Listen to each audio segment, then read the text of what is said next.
यह कहानी एक अजनबी लड़की की है। तो आओ हम शुरू करते हैं। मैं राहेल हूँ। मैंने और रिहान ने 1 साल की डेटिंग के बाद शादी की है। शादी में हमारे कुछ खास दोस्त और पेरेंट्स ही आए थे। रिहान ऐसा ही चाहते थे। वो चाहते थे कि शादी शॉर्ट और सिंपल ही रहे। हम लोग यहाँ बड़े शहर में काम करते हैं। रिहान के माता पिता गांव में ही रहते हैं। रिहान ज़्यादा गांव जाते नहीं। जब कभी मम्मी पापा को मिलना होता है तो वो हमें शहर में आकर ही मिल लेते हैं। हमने एक छोटा सा घर भी यहाँ अभी लोन पर ले लिया है। शादी के चलते मैंने अभी नौकरी छोड़ रखी है। हमारा घर रोड के साइड में ही है। खिड़कियों से रोड दिखाई देती है। हमारे किचन की खिड़की से भी रोड दिखाई देती है। रिहान का ऑफिस का टाइम सुबह 9 बजे का है। सुबह में रिहान के लिए खाना बनाती हूँ। मेरी नज़र खिड़की के बाहर गई। रोड के दूसरी तरफ एक लड़की ज़्यादा उम्र की नहीं थी, 26 की होगी, हमारे घर की तरफ देखती रहती थी। पहले दिन मैंने सोचा कि कोई होगी, लेकिन वो 3 से 4 दिन लगातार आती मुझे दिखाई दी। मेरे मन में सोचा कि जाकर उससे बात करूं। शायद किसी और घर समझकर हमारे घर की ओर देखती रहती होंगी। सुबह रिहान सोए थे। वो फिर वही दूर खड़ी दिखाई, फिर और हमारे घर की ओर देख रही थी। इस बार मैं बाहर गई। उसने आते मुझे अपनी ओर देखा और घबरा गई। मैंने उससे पूछा, क्यों, आपको क्या परेशानी है? आप किसे ढूंढ रही है? वो घबराई हुई बोली, रिहान यहीं रहता है।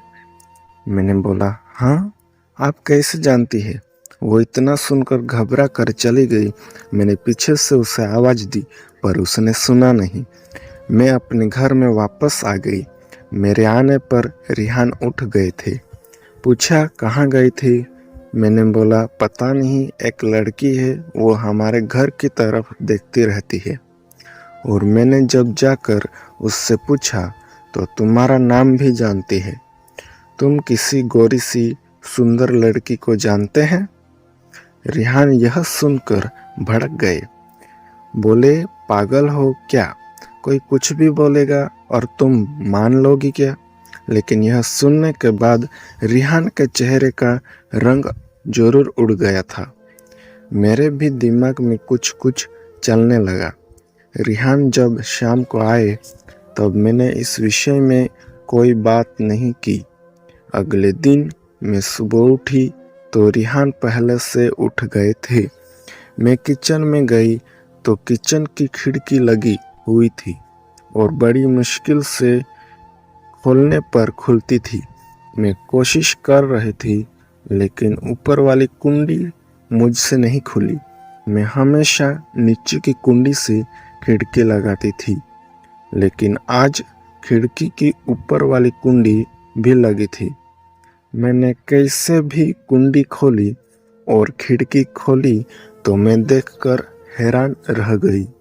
रिहान उस लड़की से वहां जाकर उससे बात कर रहे थे। वो उस पर चिल्ला और गुस्सा हो रहे थे। लड़की रो रही थी और रिहान ने उसे उंगली दिखाकर जाने को कहा। यह सब देखकर मैंने खिड़की बंद कर दी ताकि रिहान को लगे नहीं कि मैंने उसे यह करते देखा है। रिहान फिर घर में आ गए।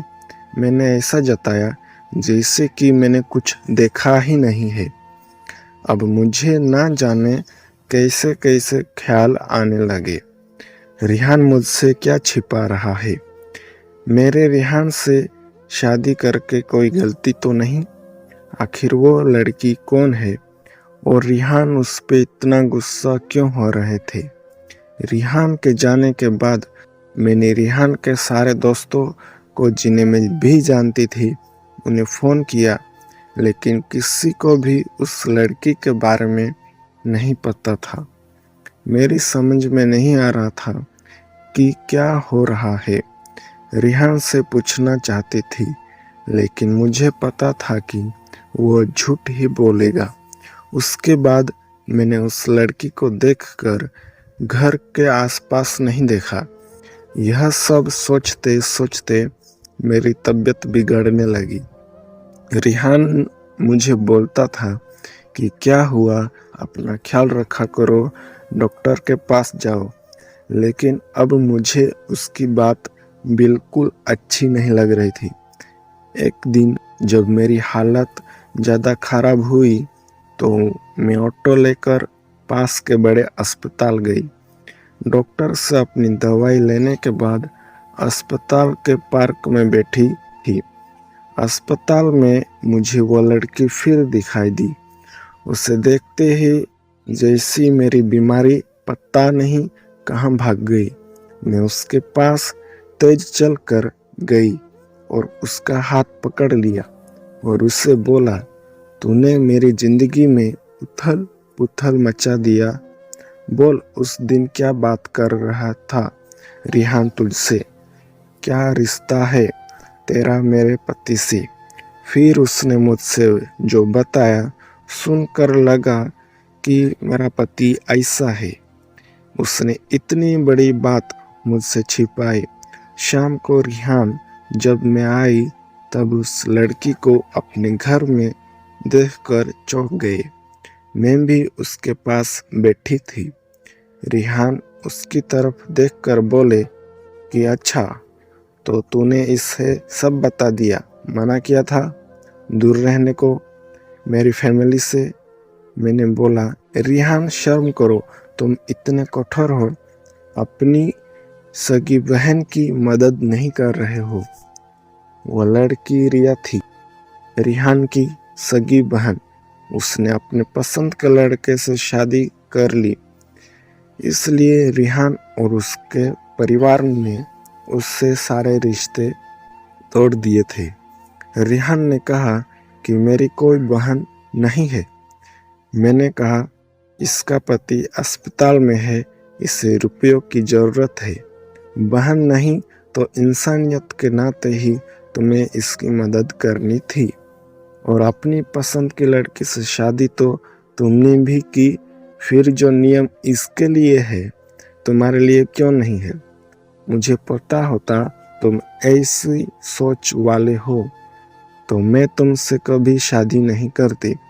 जिसको बहन आंसू नहीं पिघला सके, उस आदमी के सीने में दिल नहीं हो सकता। इतना कहकर मैंने अंदर से अपने सारे गहने लिए और रिया के साथ जाने लगी। हम जाते देख रिहान फूट फूट कर रोने लगी। रिया भी उन्हें देखकर रोने लगी। रोते हुए रिहान बोले, हमने इसे बहुत प्यार दिया, पापा ने, मम्मी ने, मैंने, और रानी बनाकर रखा, और यह ऐसे ही एक दिन बिना बताए घर से चली गई।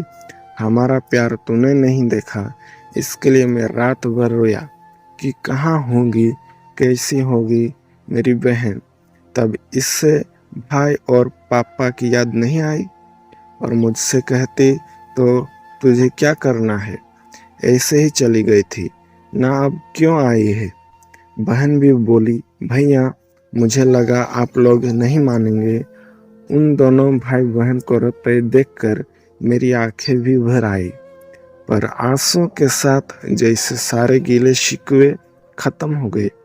वो खुद अस्पताल गए, रिया के साथ मम्मी पापा को भी बुलाया। दोनों ने बेटी को बड़े प्यार से गले लगा लिया। अब अस्पताल में रिया के पति की हालत बहुत अच्छी है। डॉक्टर ने कहा जल्द ही डिस्चार्ज हो जाएंगे। रिहान की आंखों में मुझे एक अलग सुकून अब देखने मिल रहा है।